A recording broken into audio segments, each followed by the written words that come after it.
Well, good morning everyone, welcome back to the channel. So we're out here in the wheat field this morning. I don't really know why I'm out here. It's gonna be too wet. Just figured I'd see how wet it is.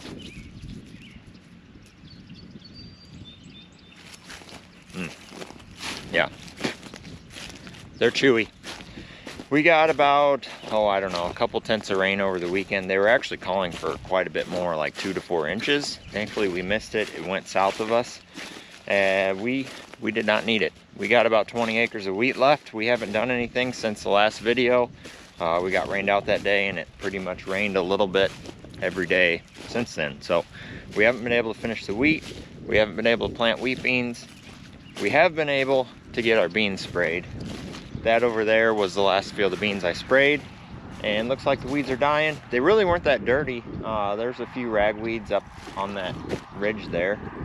I'm not really sure why. It's about the width of a sprayer. I don't know if I ran out and left one past. We're spraying Enlist and Roundup and Dual on them. So the Enlist pretty much takes care of that. So this is our biggest issue.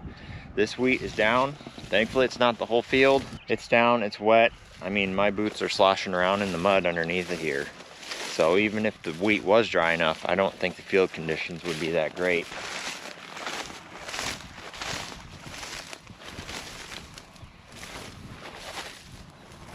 I'm just kind of going around doing some crop scouting this morning.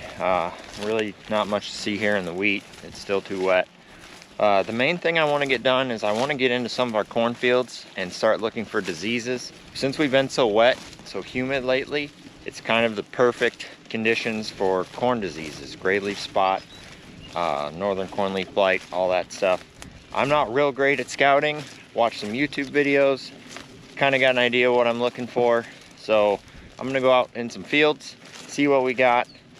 I'm trying to get some numbers together to see how much fungicide we need to order.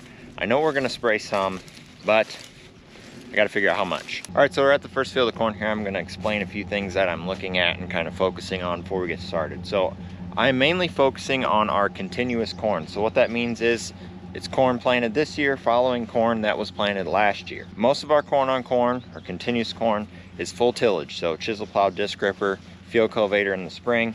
That helps bury that residue, because what will happen is that residue will hold those diseases and then it will transmit it to the crop the following year. So if you do full tillage, you bury that residue and you don't have to worry about it as much, but there's still somewhat of a risk. So I'm focusing on those continuous corn. I do have one field that is strip till corn on corn, so that residue is still there on top.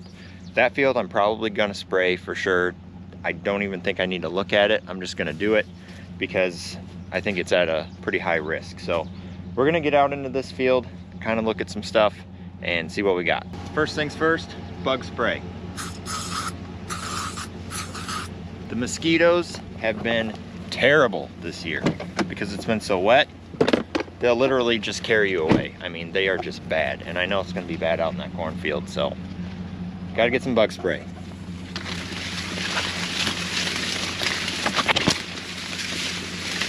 All right, here we are. I'm a farmer. I'm out standing in my field. Anyways, first thing I'm gonna look at, we're gonna start down here at the lower leaves because that's usually where the disease starts. So, what we're looking for is spots like this. See right here by my finger? We got some brownish areas on the leaves. So the disease will usually start at the lower leaves because that's the most damp or the most moist area of the field. It's closer to the ground. The ground's wet. Because we've gotten so much rain, that's where your disease is going to start. Now, that being said, usually disease towards the bottom of the plant doesn't hurt. When it gets above the ear, that's where most of the sunlight is coming in. That's when it's going to start robbing yield. So we look at it from the bottom and think, okay, if we've got it pretty bad at the bottom, it might spread up as early as it is. We want to get it sprayed. So down here, I'm seeing one spot that looks to be gray leaf spot. Here's a better example of it right here. It's just a little speck. I'm trying to get it to focus. So gray leaf spot is a little brown lesion that is in the shape of a rectangle between the veins. So that's kind of what this guy is. It's kind of rectangular shaped between the veins. We definitely got some gray leaf spot out here. I'm not seeing a whole bunch of it yet, but you know, it's early yet. It could spread. So once I look at it at the bottom, come up here to the top, see what we got up top here. Got a little spot right there going. I'm not really sure what that is. That looks more like a nutrient deficiency. Overall, I'd say this is a really healthy looking field of corn.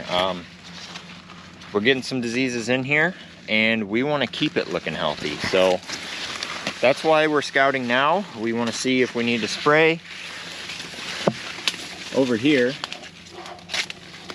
see those specks in there?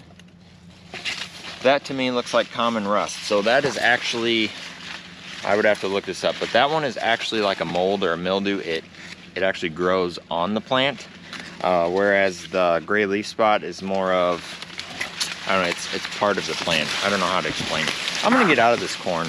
It's wet in here. It's not real fun to stand in. All right, so we're out of the corn. I took this leaf out with me. So basically corn is just a solar panel. It uses the leaves, they collect the sunlight. Grade school biology, you know that photosynthesis makes the grain. So once we start getting these spots, this has got a few spots of gray leaf spot. They basically start blocking the sun, less photosynthesis, reduced yield. That's why we want to look for it.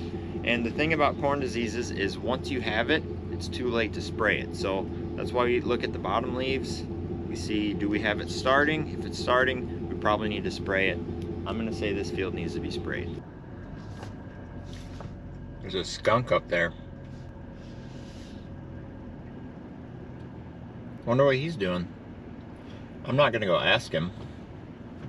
That's kind of where I was gonna park though, so now what do I do?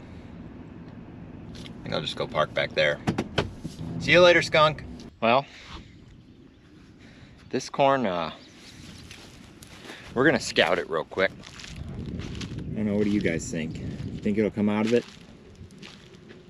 My best guess would be no. So this area here, this is a product of that 8 inches of rain that we got a few weeks ago. This area, it's kind of always wet, and it's worse when we get a big rain. And it sat underwater. I mean, the corn was up about like this, looking really good, and it sat underwater for over a week, and it couldn't handle it, and it pretty much drowned it out. That skunk's kind of coming this way, so I'm gonna keep my eye on him, or her, maybe it's a girl. Yeah, this corn, this really stinks. This corn was up looking really good.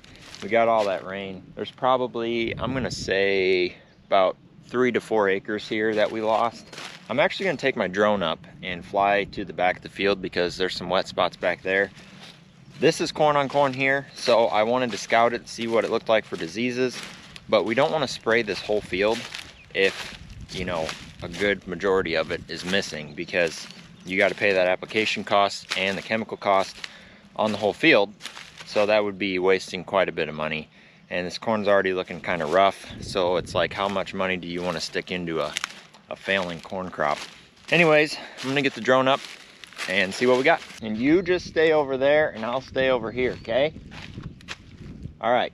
I hardly ever see a live skunk. I always see them dead on the side of the road, so it's kind of cool to see one wandering around, as long as it just stays over there. Why are you not connected? There it is.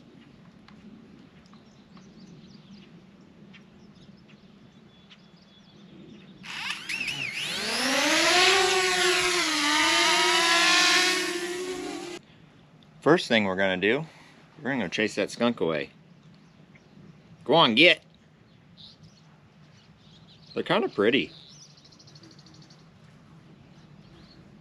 All right, he looks ticked. I don't want him to spray my drone. All right, let's go check out some corn. So I'll kind of take it up in the air here so you can see how big this spot is. We'll back up a little bit. So this is a 130 acre farm, and yeah, I'm gonna say this is closer to 4 acres that we lost up here by the road. We'll take it to the back. Looks like there's a couple small spots here. Yeah, this corn is just, it was looking really good, and now it's just looking pretty sick. So here's another little spot, maybe 1/2 an acre here. I really don't use my drone a whole lot for scouting, so this is it's kind of cool. It's nice that you don't have to actually walk back there and look, because really all I'm looking for is big holes. I'm not actually, you know, I obviously can't look for disease with my drone. Looks like we got a spot back here.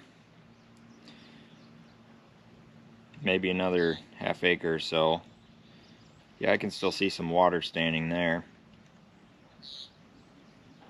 Bring it down a little bit and check this out. Yep, that's a total loss. Got another hole over here, pretty much the same way. That's kind of what I expected to see on this farm. Bring it up a little bit and we'll go to the back. This is a spot I really want to see. There's kind of a low spot that goes all the way across the back end of this part of the farm. Yeah, there's quite a bit of water standing back there still. Yep, another acre or so. And some more spots over here. So I'm just gonna go up and see if I can get a good view of the whole field. It's a little breezy. I don't know if the drone will like it. You can see that yellow tint to the corn. That's just too much water. It really doesn't like it. So this corn, yeah, it's really a shame. This is one of our better farms. It has some pretty bad drainage issues, but if we get the right conditions, it's really good ground and grows some really good corn. And it's just a shame that it was looking so good. You can see over to the left side of the screen, we've got some CRP there in the corner. That's pretty wet down there, so I know that corn would be flooded out. And I'm getting a strong wind warning on the drone, so I better bring it home. But you can see all the spots out here. That up there towards the top is up by the road where we started. There's a spot right there in the middle. A few spots over here. So even if we are seeing some disease in this field, I'm probably going to say we don't want to spend the money on spraying it, because we're going to waste our money on a lot of those flooded out acres. So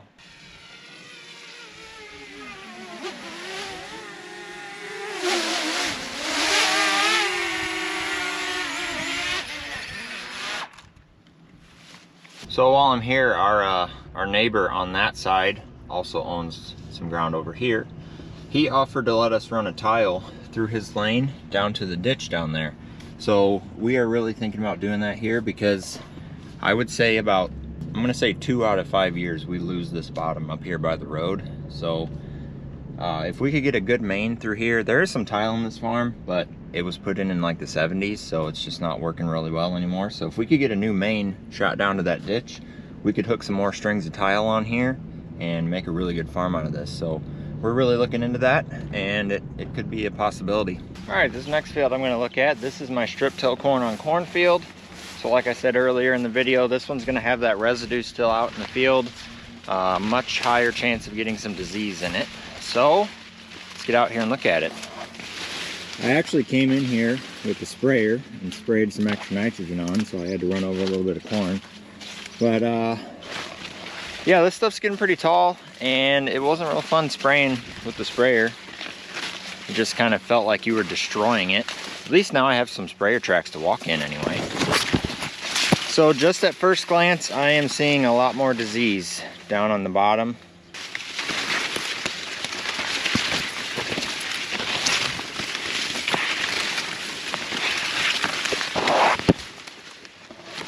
You know what I just realized? I'm not seeing that much disease. I'm seeing nitrogen burn. Yep, that's what it is. So I came in here with my sprayer with drops, and this corn got too tall.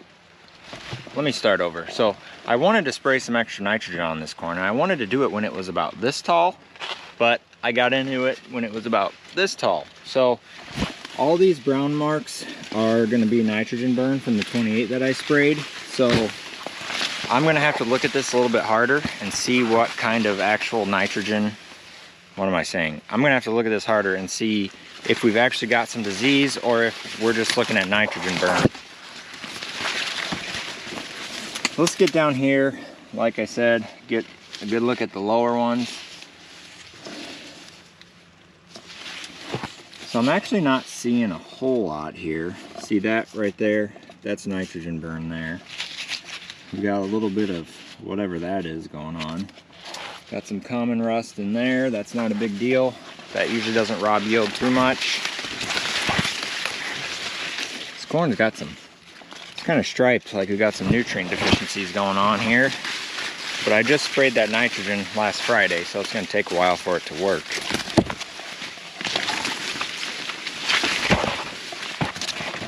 So my drops on my sprayer hit every other row, so I'm in a row that did not get hit with the drops, so I can see better what we've got going on. Looks like we've got some gray leaf spot maybe starting to come in. There's a little spot right there, and it's a couple leaves up. So I think we are getting some disease out in here. Skip a row, get back into it. Yeah. I'm gonna get out of here. Now that we're out here where you can see, this is my strip till corn on corn field. I'm gonna say it's a yes for getting sprayed. Once I figured out my nitrogen burn. Oh, who's calling me? Hold that thought. John? What's up? Anyways, I don't remember what I was saying, but I think this is gonna be a prime candidate for spraying because it's strip till corn on corn, like I said. It's got that residue there, and I'm already seeing some disease in the lower leaves. I think it's just gonna get worse as wet as we are. So we're gonna spray this one.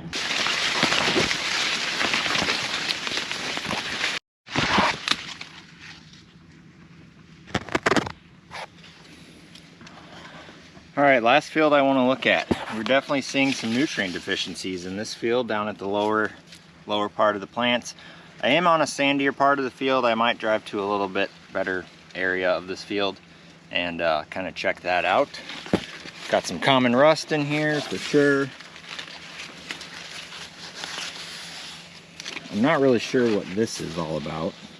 Got some yellowing of the leaves here. Maybe it's COVID. But yeah, this one, it's not looking super healthy. I mean, I'm seeing that rust, which shouldn't hurt me too bad. I might have to go to a little bit better area of this field to make my decision. Here's a little bit of gray leaf spot there. Just a little guy. And this one's kind of throwing me off just because I'm seeing that nutrient deficiency. It would be really interesting to get some tissue samples of this and see what we're actually lacking.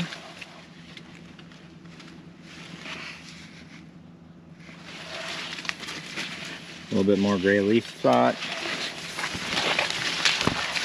All right, I'm gonna get out of here, go to a little bit better spot. So, I'm out in another spot in the field.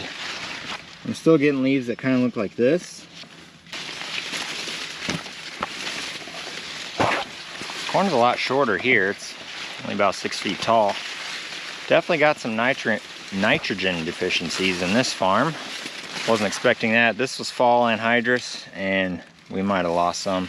Probably should have came in here and side dressed a little bit. Ooh, look at this. Japanese beetles.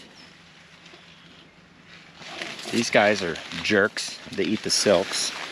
Thankfully this corn's not silking yet, but they could still be around by the time it does start silking.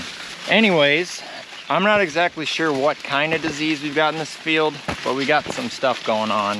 It's corn on corn. This field has been corn on corn for about 4 years, so I'm thinking the disease pressure is going to be pretty high. I'm thinking we just spray it. We're in a high yield environment. The corn looks really good so far. I think we need to keep it healthy, keep it going, and as long as we get the weather to hold out for us, maybe we can keep that yield high. Well, I think I've seen about enough of the corn to kind of make my decision. Things that you want to consider before you pull the trigger on fungicide, because it is a really expensive, it is an expensive application. We're looking at about $20 an acre, maybe a little more than that, 25, by the time you pay for the fungicide and the airplane to spray it on. We can't do it with our sprayer. We probably could at this point, but we like to spray fungicide when it's tasseled out and starts silking. So it's going to be quite a bit taller, and we're just going to run over too much corn if we do it with our sprayer. So we have the airplane do it. Anyways, like I said, it's expensive. You don't just want to go out there and blanket spray everything and hope you get enough return to pay for it, because it is so expensive. So things you need to think about. Number one, what was planted last year. If it's continuous corn, you're gonna have higher pressure. If it's reduced tillage, like strip till ground or no till, you're gonna have higher pressure. If it's corn following soybeans with full tillage, you might be okay. The other thing you want to look at is certain hybrids respond better or worse to fungicide applications. Some of them are more susceptible to diseases. That's something that I need to look up. I know what we've got planted where. I need to see which of those hybrids might respond or might not respond to a fungicide application. So that $25, I'm just going to call it $25 an acre. It's going to take about 5 bushels of corn to pay for it. The problem is you never really know if it pays, because if you get just a 5 bushel increase, it's not big enough to really show an increase, but you paid for it. So if it was spray it and you get 20 or 30 bushels to the acre more, then it would be a no-brainer. We would just do it. But if you're looking at a very marginal increase, it makes it harder to make that decision. And the last thing that you want to consider, I've talked about it, is the weather. Is it going to stay wet? Is it going to stay hot and humid? Those are the conditions that are favorable for disease. And so far, we've been really wet, really humid. I'm thinking these diseases that are starting in the lower leaves are just gonna kind of explode and rocket all the way up the plant, and we need to spray. So I'm getting out here before we're tasseling, trying to make these decisions. I still got to get stuff ordered. I don't know how much we're going to order yet. That's why I'm trying to get a kind of a count of how many acres we want to spray, and then we'll go from there. So far our corn looks really good. We are looking at the potential for a pretty good crop, and in our experience, fungicide works better when you're in that high yield potential, because if you're at average or below, it doesn't seem like it responds that much. So if you're already looking at 200 bushel corn, that's when I think you're gonna see the response of the fungicide and get a return on it. So that's why we're looking hard into this. We usually don't spray that much corn. We'll spray, you know, a couple hundred acres a year, but we're looking at quite a few this year just because of the conditions and also the price of corn. Back when corn was $3, you know, it took quite a few more bushels. It took 10 bushels to pay for it instead of 5. So you can pay for it pretty easy. If you get a 5 bushel increase, that's great. Hopefully you get a little bit more. It's always a gamble. Everything in farming is a gamble. If you don't do it, you wish you did. If you do, you'll wish you didn't. So we're probably not gonna spray every acre. We're gonna spray some of them. Probably not even half of our acres, but definitely, probably most of the corn on corn, if that makes sense. Also, our sweet corn's tasseling. It's only about 3 feet tall. It didn't have the best start, but we might get some sweet corn, who knows. We spray all of our soybeans every year, mainly because we can do it with our own sprayer, and that application is a lot cheaper. It's only about $9 an acre, which you can pay for with less than 1 bushel increase. So the way we look at it is you might as well spray it. You know, if you don't get 1 bushel, you're not out that much. If you do, great. Most of the time it seems like it helps on beans. That being said, it's probably gonna do it for this video. Quick little video about corn diseases. I am not that agronomically inclined, so, you know, take everything I said with a grain of salt. I'm just kind of looking and seeing what I think is out there. And for professional opinions, go find a different YouTube channel. Hope you learned a little bit. If you did, cool. If you liked it, hit the like button, hit the subscribe button, and we'll see you on the next one. Hopefully we can get our beans planted in the wheat fields and get the rest of our wheat out. See ya.